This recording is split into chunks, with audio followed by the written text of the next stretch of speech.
Sir Kenji aalis na sa Ilyas J TV Band. Nagulantang ang buong Ilyas J TV Band community mga kayo dahil po sa post na ito ni Sir Kenji kanina pong madaling araw. Ang sabi po niya dito, "Thank you to all. God bless. This is my last day of Ilyas J TV Band. This is the last time I saw you. I was fired by the manager. Let's continue." Grabe guys, agad-agad po nag-react po yung libo-libo pong tagahanga ng Ilyas JTV Band at nagtataka kung bakit aalis po siya sa Ilyas JTV Band. Ayan, pero wag kayong magtaka guys. Ayan, ang reaction na to guys ay pasimplihin lang natin, wag kayong magtaka. Dahil ito pala mga Q ay hindi naman totoo. Ayan, kasi nag-post si Sir Kenji mga Q after niyang madelete yung pinost niya mga Q na yung kanyang Facebook account mga ka-Q ay nahack. Ayan, nahack po yung kanyang Facebook. Ayan, hindi natin alam mga Q kung sino po yung nag-hack mga Q. Yan pa po yung aalamin natin mga Q kung sino yung nag-hack dito po sa account po ni Sir Kenji. Pero kung matatandaan ninyo mga Q, hindi niya po nagamit itong kanyang Facebook mga nakaraang last 2 weeks mga Q. Kasi nga hindi po siya makapag-upload, ayan, hindi po siya makapag-login mga Q. Sa kadahilan ng hindi niya rin alam mga Q kung bakit hindi siya makagamit ng kanyang Facebook. Yan, nagulat na lang tayo nitong mga nakarang araw, nagamit niya na mga Q. So, yun mga Q, ito po yung post ni Sir Kenji after niyang madelete yung message na rin mga Q, yung post na yun. Sabi niya dito, "Atay, na-hack." Ayun, nang dahil dito mga Q, nabuhayan ulit yung mga tagahanga ng Ilyas CTV Band. Kahit ako mga Q, nabuhayan mga Q.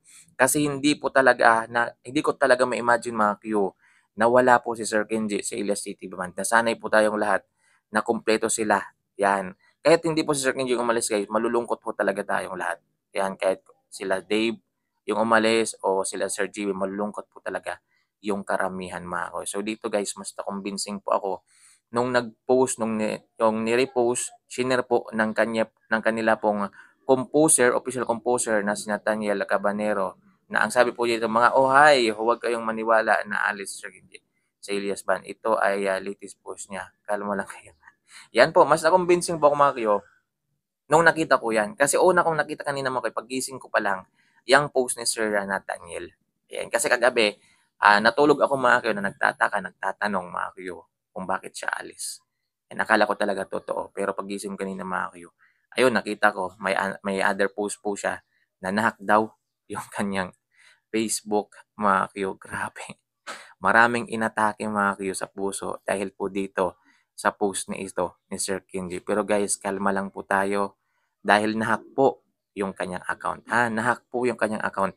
Yan, ginawan ko to ng reaction mga Q kasi baka yung iba sa inyo guys, yan, maniwala pa rin. Baka hindi niyo nakita yung latest post ni Sir Kenji mga Q na nahack po yung kanyang Facebook. Grabe guys.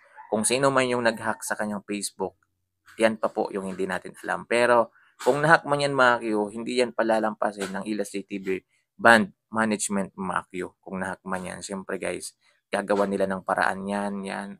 Hanapin nila kung sino yung nag-hack. Kasi hindi po biro guys.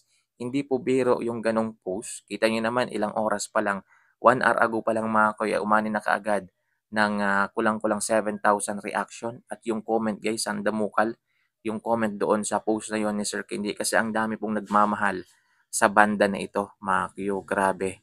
Yan, nagulantang ho talaga yung buong Ilyas GTV Band community, lalong-lalo na yung mga nagmamahal sa bandang ito, mga Q. Kahit ako, mga Q, lahat po kami ng mga reactor, mga Q, ay naano talaga guys. Kumbaga, nanghina ho talaga.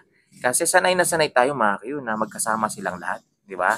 Kahit sabihin natin na si Ilyas TV yung pinakabida nila, pero nandyan sila mga support kay Ilyas TV, mga Q. At alam naman nila kung ano yung rules nila sa bawat isa, mga Q. So ito guys, magbasa tayo ng mga comment ng mga netizen nung na-post na ni Sir Kenji yung atay na hack yan.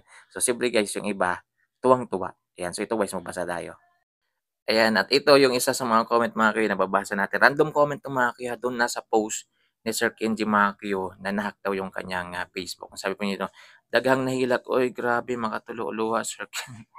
Ito naman yung isa, Ahaha, oy Idol Kenji, bangkas 3 AM na lang la ko, katog katog oy, mura ko ambot, gahuna-huna, bathay salamat, it's a hak-hak, anga oy, stay strong lang inyong samahan, no na aguro time medyo di okay, it's normal. God bless you all, Wabyo. Ayun, ang dami pong hindi nakatulog, kahit ako mga Q, ay hindi rin po halos nakatulog dito kagabi mga Q. Buti na lang guys, nakatulog ako sa sobrang antok. Mga Q. Ito pa yung isa mga Q, it's not even funny anymore. Ito, I'm gonna have a heart attack. Grabe. O Sir Kinji, may muntik ng atakihin sa puso. Dito po, guys. Pero sinabi naman ng Sir Kenji mga Q, na nahack po yung kanyang Facebook. Hindi po siya yung may gawa mga Q. So nagkwento na ako sa kasama ko na parang iiyak na ako at ayaw ko nang manood ng mali concert ng Elastic TV Band at masyadong masakit na totoo yan. Masakit ho talaga guys. Lahat po masasaktan talaga. Thank you Lord. Daming naiyak. Yes po, ang daming naiyak guys. Yan. Kulang-kulang 7,000 kaagad in just 1 hour. Paano kung hindi niya yung tinilit? Mga Q, baka ngayon mga 50,000 na yung reaction. Mga Q. Tapos ito ba guys, it's a prank. Daming nagwawala. Yes ma'am. Kasi madami pong nagmamahal sila si TV Band. So, hangad talaga natin na kumpleto sila hanggang doon sa US store nila mga Q. Not nice joke. Be careful, it's your manager name on it. Yan. O ma'am, hindi po talaga siya maganda pero sabi kasi ni Sir Kenji ay nahack po yung kanyang Facebook. So intindihin na lang po natin. Kami diri mga OFW nakahilak abi namon tinuod na jud hilak. Yes po sir, hindi lang po kayo sir. Yan. Kasi kami din po dito sa Pilipinas ay akala talaga namin totoo. And sakit sa kahit nga hanggang ngayon nga masakit nga yung ulo ko guys kasi kulang yung tulog ko na dapat matutulog na ako ng mga 1:00 yan ng madaling araw kaso nga lang mga 3:00 mga hindi pa ako tulog. So si Aida pa tama nagtatanong din na tinuod ni sumagot si imuha lang yan basahin niyo na lang guys. Pati po si Ma'am Aida Macchio napapa-react dito po sa post po ni Sir Kenji guys. So kilala naman natin si Ma'am Aida Macchio, supporters talaga to yung Ilyas TV Band Macchio. Yan marami tong naitulong sa Ilyas TV Band community at kila Ilyas Macchio. So yun guys, yan ang mahalaga po ngayon, yan, wag na nating isipin yung post na yon mga Q. So, move on na tayo. Ang sabi ni Sir Kenji, summarize lang natin mga Q. Summary lang natin yung pinag-uusapan natin ngayon. Nag-post kasi Sir Kenji, naalis na po siya sa Ilos TV Band mga Q. Pero yon ay nahack po yung kanyang account guys. Yan, nahack po. Yan, wag na po kayong maniwala sa mga lumalabas ngayong kwento.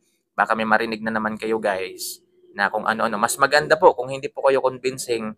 Yan, puntahan niyo po yung account ni Sir Kenji. So, doon muna kayo pumunta guys. Huwag agad-agad maniniwala dito sa mga sabi-sabi. Yan.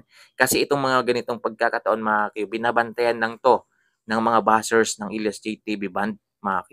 Konting mali lang nila guys, konting gawa lang nila ng hindi maganda mga Q. Aatakihin na sila ng mga buzzers na ito mga Q na naghihintay lang ng pagkakataon mga Q.